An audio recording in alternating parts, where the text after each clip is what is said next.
नमस्कार दोस्तों, स्वागत है आपका अपने YouTube चैनल पर। तो फ्रेंड्स, आज मैं आपके लिए श्याम बाबा के चमत्कार की एक सच्ची कहानी लेकर आई हूँ। राजस्थान की पवित्र भूमि पर एक ऐसा दरबार है जहाँ टूटे हुए लोग मुस्कान लेकर लौटते हैं, जहाँ निराशा उम्मीद में बदल जाती है, जहाँ असंभव संभव हो जाता है। वह स्थान है खाटू श्याम मंदिर, और वहाँ विराजते हैं खाटू श्याम जी। कहते हैं जो हार जाए दुनिया से उसे श्याम थाम लेते हैं। यह कहानी है एक ऐसे युवक की जिसे सबने छोड़ दिया था, पर श्याम बाबा ने नहीं। तो चलिए शुरू करते हैं।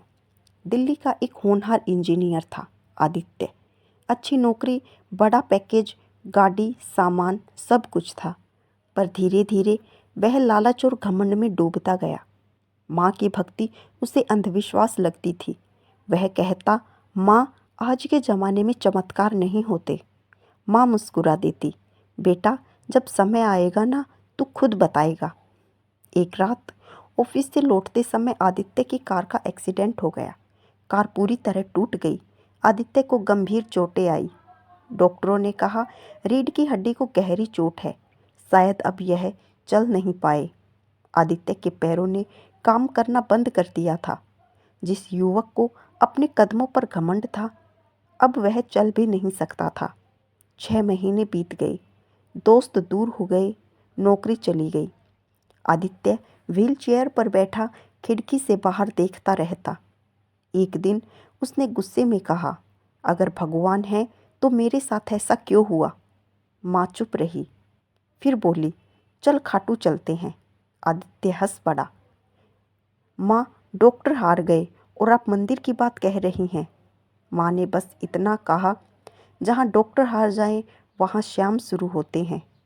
काफ़ी मनाने के बाद आदित्य खाटू जाने को तैयार हुआ। अगली सुबह वे खाटू श्याम मंदिर गए। मंदिर के बाहर बहुत भीड़ थी। श्याम बाबा के जयकारे गूंज रहे थे। जब आदित्य व्हील चेयर पर बैठकर दरबार में पहुंचा तो अचानक उसके भीतर कुछ टूट गया। उसकी आंखों से आंसू बह निकले। उसने कहा, अगर आप सच में हैं तो मुझे एक संकेत दो। भीड़ में एक साधु खड़ा था। उसकी आंखें सीधी आदित्य पर थी। साधु आगे बढ़ा और बोला, 3 सोमवार और विश्वास पूरा, फिर देखना। आदित्य कुछ पूछ पाता उससे पहले साधु भीड़ में कहीं गायब हो गया। माँ बोली, बाबा ने हमारी सुन ली है। पहले सोमवार आदित्य ने उपवास रखा। दिल में संदेह भी था, पर कहीं न कहीं उम्मीद भी। उस रात उसने सपना देखा, एक विशाल रणभूमि, बीच में एक योद्धा खड़ा है, नीले वस्त्र, सिर पर मुकुट। वह बोला, हार को स्वीकार कर, तभी जीत दूंगा। आदित्य पसीने में जाग गया। दूसरे सोमवार वह फिर प्रार्थना में बैठ गया। अचानक उसे अपने पैरों में हल्की सी झंझनाहट महसूस हुई। डॉक्टरों ने कहा था यह असंभव है, पर झंझनाहट सच थी। माँ की आंखें भर आई। तीसरे सोमवार आदित्य ने पूरे समर्पण से कहा, मैं हार गया हूँ बाबा, अब आप संभालो। उसी रात तेज आंधी चली, बिजली कड़की। आदित्य को लगा जैसे कोई उसके पैरों को छू रहा हो। सुबह जब वह उठा तो उसने बिस्तर के किनारे हाथ रखा और पहली बार में अपने पैरों पर थोड़ा सा भार डाला। धीरे धीरे कांपते हुए वह खड़ा हो गया। माँ चीख उठी, श्याम बाबा की जय हो। अस्पताल में जांच हुई। डॉक्टरों ने रिपोर्ट देखी और कहा, यह मेडिकल साइंस से परे है। आदित्य चलने लगा। धीरे धीरे वह पूरी तरह से स्वस्थ हो गया।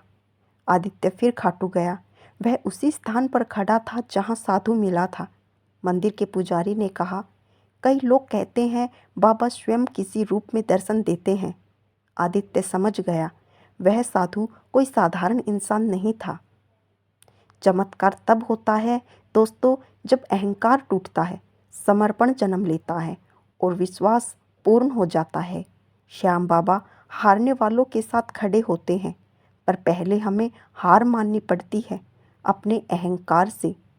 अगर आप भी अपने जीवन में किसी मुश्किल से गुजर रहे हैं तो आज ही एक बार सच्चे मन से कहिए, हारे का सहारा बाबा श्याम हमारा। अगर आपको यह कहानी अच्छी लगी हो तो वीडियो को लाइक करें और ऐसी ही चमत्कारी सच्ची कहानी के लिए हमारे चैनल को सब्सक्राइब करें और कमेंट में जय श्री श्याम अवश्य लिखें। मिलते हैं आपसे नेक्स्ट वीडियो में ऐसी ही सच्ची कहानी के साथ। तब तक के लिए हंसते रहिए, मुस्कुराते रहिए और श्याम बाबा का गुणगान करते रहिए। बोलो हारे के सहारे की जय हो।